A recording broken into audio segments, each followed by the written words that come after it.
I wasn't qualifying for the Olympics today, but for me this was more about like just conquering my own self-doubt that I could compete with those guys.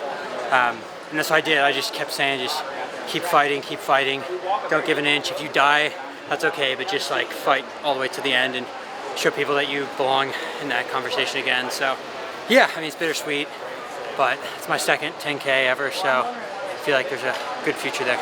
I feel like you were kind of tasked with the job a few times to pick up the moves and try and bring the pack forward. Sort of, was that something you were anticipating, or how did you handle that in your second ever 10K? Yeah, I wanted to be like out the back.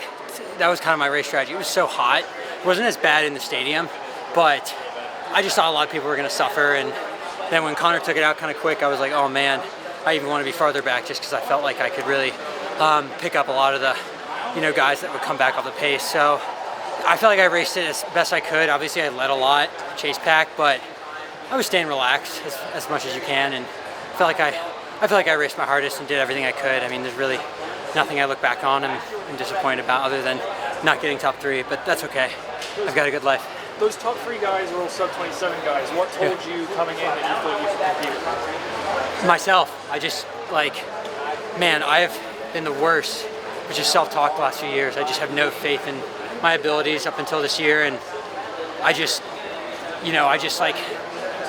worked on that, and I just kept telling myself, you can run with Grant, you can run with Nico, you can run with Woody, and on paper I shouldn't be able to. And so yeah, like you really, the body follows your mind, and like I just really believed, and yeah, I mean I was there, it's there. I know it's there, and so like I said, I'm getting over mental barriers in my head, and that's really important to me. I think when we spoke at the Boston 5K around Boston Marathon weekend, you didn't seem interested in running this race in the trials. Like, what changed that made you want to do it? Yeah, I think I talked a lot with my parents, and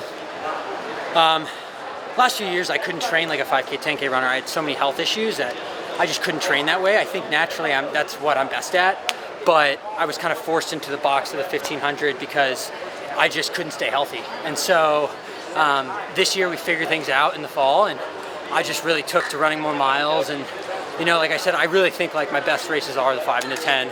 I just haven't been able to do them the last few years because of health stuff. So I feel like I'm just getting my feet wet. Like obviously everyone says that, but I know how everyone in that field trains, and I know how I've trained the last few years, and I know I have a ton more to give than just what that performance was. So I'm excited for the future. What did you figure out in the fall? What'd you say? What did you figure out in the fall? I just had like a lot of like breathing stuff that I was working through, and I had back spasms basically anytime I did any more than 2 or 3 miles of work in practice. So I just couldn't run any sort of volume, and so I was just like, let's run the 1500 off of 200s and 300s and see how good we can get. And I'm such an aerobic runner, so I even sucked at that. So for me, like I just had to really work on my stamina and work on my endurance, and yeah, like that was pretty much what I just had to focus on. And I mean, I can get through a 10K on the track now, and the guys who beat me, one of them's gonna medal probably, so I don't know. Maybe, hopefully Grant. Yeah. In the marathon, they have this quota reallocation system where top 3 can go at the trials, even if you don't have the standard.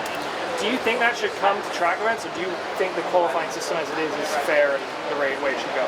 Yeah, I mean, I think for countries like the U.S., probably.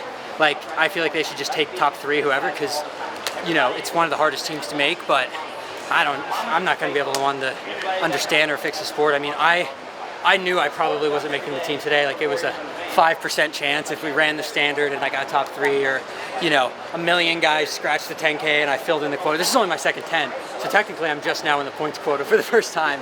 So yeah, but it's weird to think that like an Olympic year feels like me building for the next year, but that's how I feel about this year. Like I've PR'd and everything, and I think I can just keep getting so much better. And yeah, so I'm just itching to get back to some rest and then hitting the 5 in a few days. So yeah. Looking towards the future, what do you think you can accomplish in the 10K, especially on the world stage? I don't know. I mean, I just think I want to be. I look at Grant, Nico, and Woody, and I'm like, I should be right there with them, and I was close today. So yeah, just making teams. I just want a USA kit and something before I'm done. So yeah, for me, that's kind of how I feel about, I just know if I keep continuing doing what I'm doing, staying healthy, I know I can, figure out a lot over the 10K distance. Yeah, obviously the heat was pretty hot today. Were you grabbing water at all during your race, or were you just kind of going for it? My mouth was so dry, like a K into the race, and I was like, oh gosh, I was just like licking my lips the whole time. But everyone races in the same conditions. We prepared for this. We did lots of workouts at 90 degrees in the Boulder heat, and so I knew I was ready for that. Just to touch on quickly, when you started this, you said it's okay, I have a good life. That separation now from what you do and performance-wise on the track compared to how you're living your life and the beautiful things you have around you. How important is that differentiation for you now? Yeah, I mean, I have a family now. I have a daughter, another one on the way. So congratulations. Yeah, so for me, I can't have all my stuff in running. Like, I get home from practice and I have the best family. My wife's amazing. My daughter's literally perfect. Like, she sleeps through the night. Like, she knows I'm a track athlete and behaves amazingly. I mean, they're here. I'm staying with them. I know most athletes wouldn't do that. Like, I talk to other guys that have kids. They're like, hell no, my wife's not out here. Their baby's back. I'm sleeping. And I was just like, no, this is a family affair. This is how I run is only so little. If I'm not good to my wife and daughter. So for me, I just want to spend as much time possible with them, and yeah, it makes running just put in its rightful place. Yeah. What are some things you've learned since becoming a husband and a dad, and soon to be a dad of two? What are some things that are translated maybe across to how you approach running differently or life in general?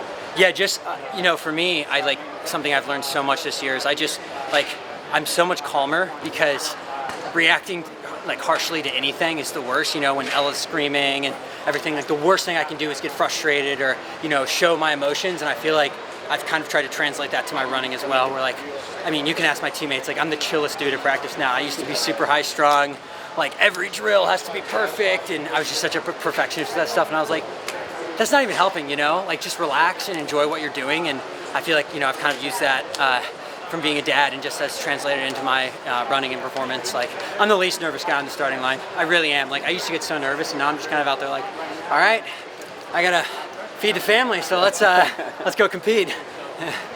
Hey, well done, Drew. Thank you. Drew, unless I'm mistaken, you didn't have the standard convention. No. So that racing